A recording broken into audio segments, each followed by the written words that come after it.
berkebutuhan khusus gitu loh.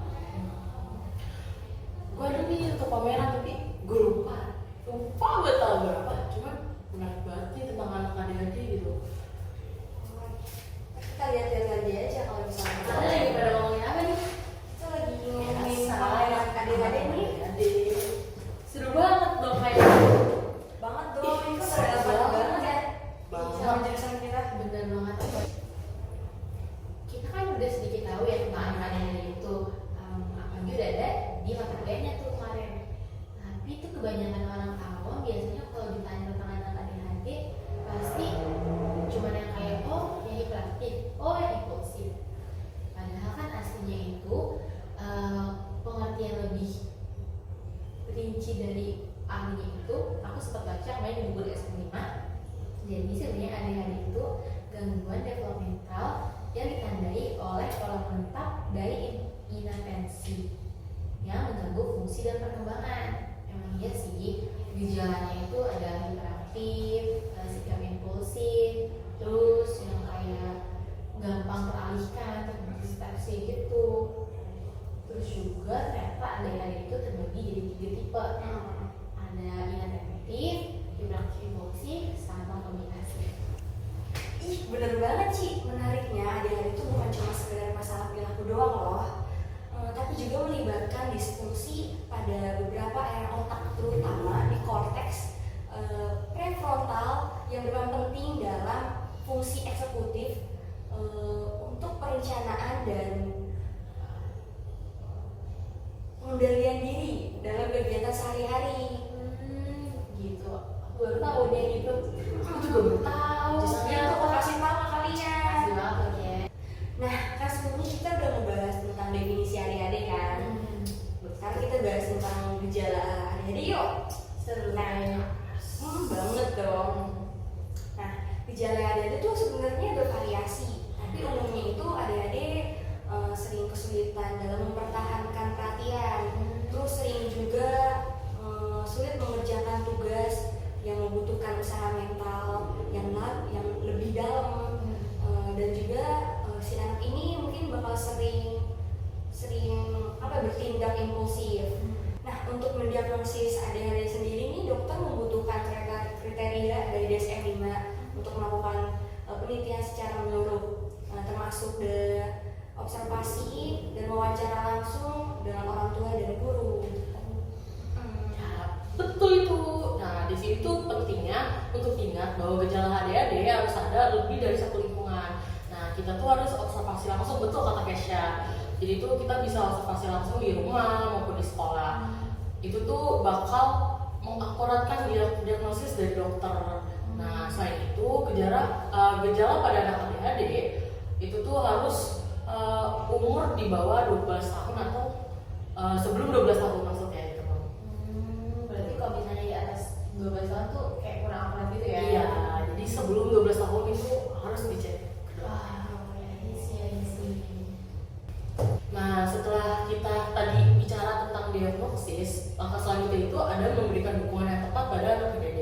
Nah, yang di jurnal atau di buku yang aku baca menurut Paul dan Stoner 2014 itu intervensi dan efektif termasuk strategi perilaku seperti token ekonomi. Nah, token ekonomi itu jadi anak ADHD harus diinstruksi buat melakukan kegiatan yang positif. Nah, nanti setelah anak ADHD itu benar-benar melakukan kegiatan yang positif, maka mereka akan mendapatkan token ekonomi. Nah, token ekonomi ini itu adalah hadiah bagi mereka yang sudah melakukan kegiatan positif. Nah, kalau tidak ada kegiatan yang kita lakukan itu tidak secara menyeluruh pada anak ADHD, maka anak ADHD itu tidak jelas gitu. Jadi kita tuh harus instruksinya itu harus jelas dan konsisten. Jadi anak ADHD itu harus tahu gitu gimana apa yang kita perintahkan gitu. Emang selain itu juga kan lingkungan belajar yang terstruktur dan itu tuh sangat membantu buat kegiatan belajarnya anak ADHD ini kan. Karena kan anak ADHD itu cenderung lebih baik dengan rutinitas yang jelas dan jadwal yang visual. Jadi aku pernah baca menurut Z Zental deh kalau nggak salah. Kalau sebenarnya menggunakan alat bantu visual kayak peta konsep dan bucket list itu bisa membantu meningkatkan kemampuan adik-adik untuk menyelesaikan tugasnya Kak Uli. Berarti sama dong itu ke token ekonomi. Iya, kalau misalnya bucket list ini yang menurut Zental ini itu kan apa yang harus dikerjakannya nih, jadi ada step by stepnya.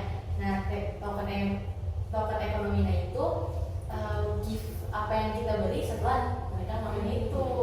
Wah, nah kita tuh juga nggak boleh melupain kolaborasi antara sekolah, orang tua, dan kesehatan medis.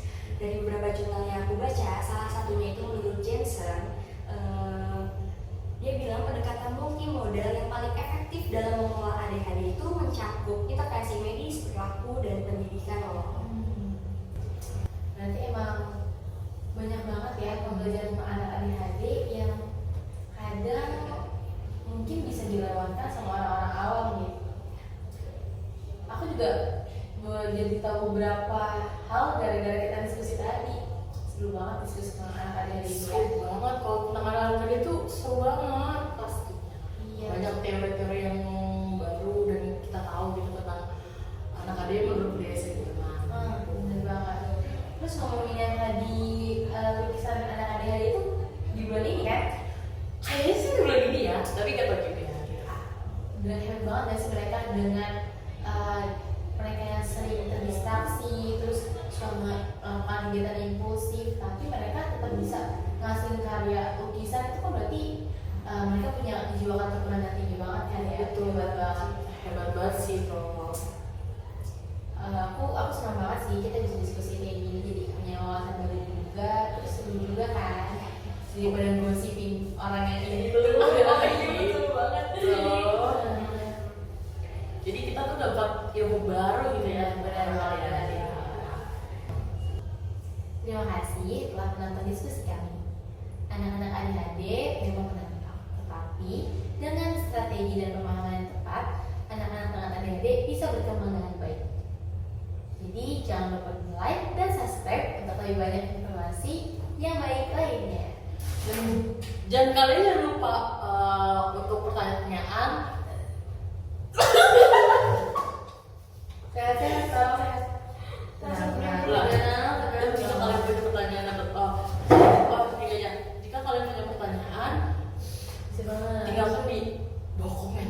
Oke, ulang-ulang dari Cece udah kurang Segitu aja. Jangan terlalu panjang. Betul. Terima kasih telah menonton video diskusi kami.